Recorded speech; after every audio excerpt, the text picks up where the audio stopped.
Alhamdulillahirabbil alamin. Pada kesempatan ini kalam hikmah yang ingin disampaikan dikutip dari kitab Nasail Ibad, 3 tanda kebaikan seorang hamba.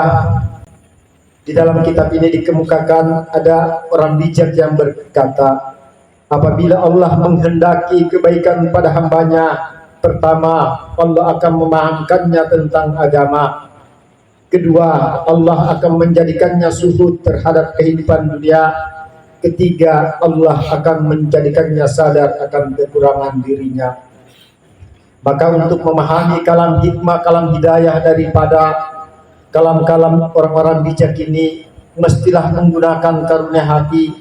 Karena sesungguhnya yang bisa memahami kalam-kalam arif billah, kalam-kalam wali Allah, hanyalah orang-orang yang menggunakan hati memahami kalam-kalam itu sendiri. Karena sesungguhnya kalam yang mereka keluarkan atau kalam yang tersahir dari lisan mereka adalah kalam-kalam hidayah, dan kalam-kalam hidayah atas bimbingan Allah. Allah membimbing melalui cahayanya. Pertama, apabila Allah menghendaki kebaikan pada hambanya, Allah akan memahamkannya tentang agama. Maka pahamilah bahwa sesungguhnya kepemahaman agama itu adalah karena Allah, bukan karena huruf, bukan karena pengajaran-pengajaran, dan bukan karena banyaknya kitab-kitab yang engkau baca. Karena sesungguhnya apabila engkau mengatakan bahwa aku paham karena terlalu banyak kitab, aku paham karena berbagai macam kitab yang aku kaji, maka sesungguhnya engkau telah melakukan kesyirikan terhadap Allah. Bahwa sesungguhnya kitab yang memahamkan kamu, bahwa pemikiran yang memahamkan kamu, maka itu adalah suatu kesyirikan. Bahwa kemampuan yang memahamkan kamu karena ilmu memahamkan kamu, maka itu adalah kesyirikan. Karena sudah jelas bahwa Allah memberikan kepemahaman agama kepada siapa yang dikehendakinya.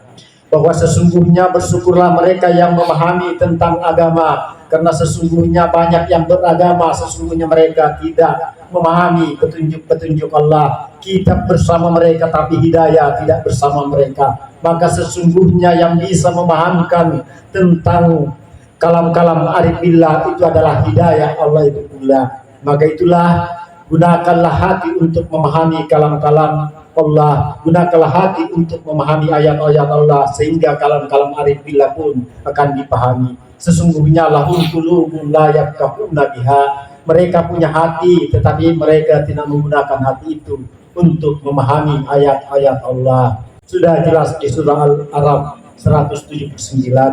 Kemudian kedua, Allah akan menjadikannya suhud terhadap kehidupan dunia. Suhud terhadap kehidupan dunia bukan berarti meninggalkan dunia. Dunia ini adalah ladang untuk diolah.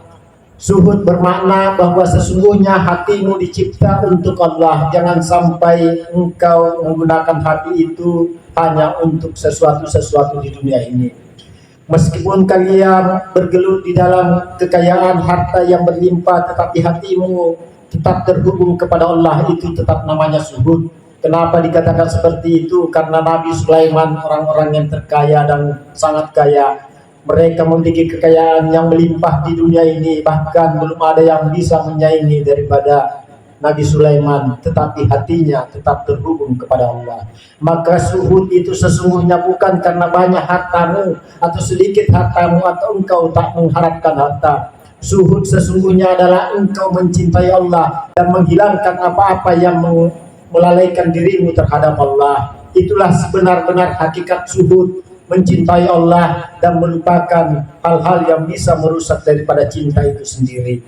Kemudian ketiga, Allah akan menjadikannya sadar akan kekurangan dirinya. Maka sebaik-baik orang yang senantiasa di dalam berhikmat, di dalam ketenangan, bahwa sesungguhnya mereka mencari aib-aib dirinya sendiri dan menutupi aib itu dengan berbagai kebaikan-kebaikan, menutupi segala keburukan-keburukan dirinya dengan memperbaiki atau membenahi. Maka dikatakanlah, siapa yang lebih baik dari hari ini daripada yang kemarin, maka itu adalah suatu kemajuan. Namun siapa yang lebih buruk hari ini dibanding hari kemarin, maka itu adalah suatu kekurangan atau katakanlah suatu hal yang merugi.